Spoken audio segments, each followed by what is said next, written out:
Everest चाहिँ जहिले चढ्न मिल्दैन र स्प्रिङमा मात्र चढ्नु मिल्छ ए हो र वर्षाको सिजन किन अरू बेला एभलान्सहरू आउँछ भनेर यताउता हो कि अब जाडोमा त कहाँ सक्ने हिउँले यति गाडी नै हिउँ हुन्छ अनि ए हो र हाम्रो लाटो दिमाग चाहिँ के बोले भाइ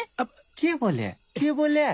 सहरमा जहिले जाडै हुन्छ नि त अनि जहिले चढे नि हुन्छ ए मलाई थाहा छैन सिरियसली थाहा छैन ए अनि फेरि गर्मीमा चाहिँ पानी पर्ने सिजनहरुमा नि हुँदैन त्यो स्प्रिङ त्यो भन्छ है नर्मल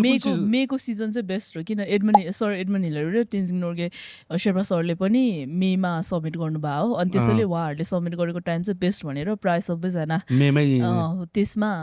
हामी ए ओके जाने रहेछ अनि त्यसपछि त्यो त्यही सिजन तपाईँको विन्टरमा सकिँदैन हिउँ एकदम बाक्लो हुन्छ अहिले त चिसोले मर्लास हुन्छ माथि हावा आएर